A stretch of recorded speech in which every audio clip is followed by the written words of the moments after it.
मैं इस देश का हनुमान हूँ और ये देश मेरा नाम है। हाँ, सीना चीर के दिखा दूंगा, अंदर बैठा हिंदुस्तान है, बैठा हिंदुस्तान है।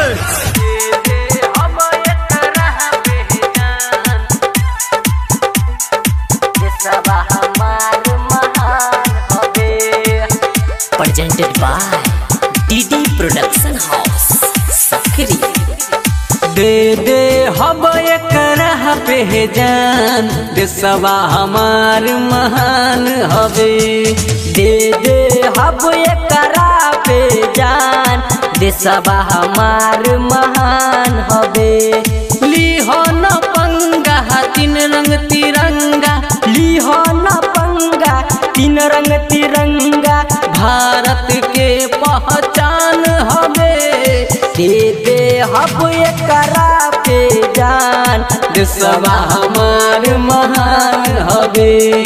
दे दे हब एकरा पे जान, देशवा हमार महान हवे।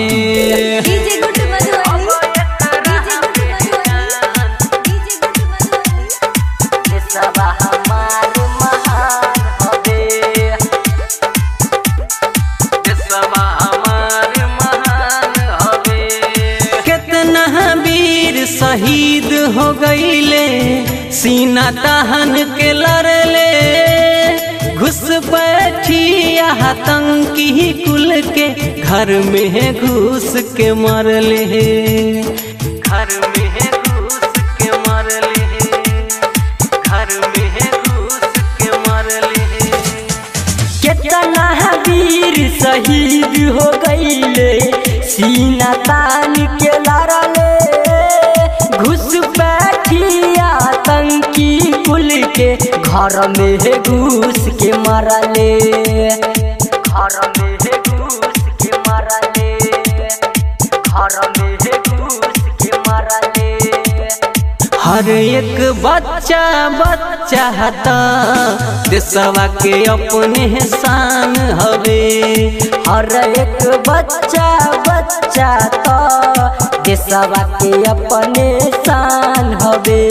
लीहो न पंगा तीन रंग तिरंगा, लीहो न पंगा तीन रंग तिरंगा, भारत के पहचान हवे। दे दे हब एकरा पे जान, देशवा हमार महान हवे।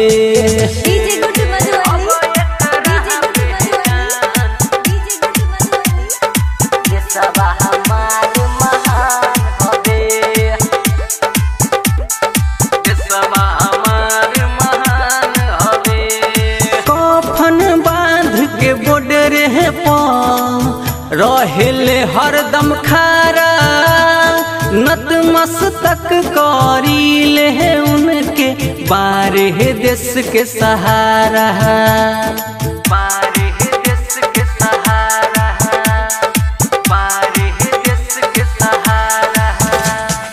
कफन बांध के बॉर्डर पर रहेले हरदम खारा, नतमस्तक करीले उनके, बारे देश के सहारा, बारे देश के सहारा, बारे देश के सहारा। रंजे राजस कहिले हरदम, सभे करत सम्मान हवे। रंजे राजस कहिले हरदम, सभे करत सम्मान हवे। लीहो न पंगा तीन रंग तिरंगा, लीहो न पंगा तीन रंग तिरंगा, भारत के पहचान हवे। दे दे हब एकरा पे जान, देशवा हमार महान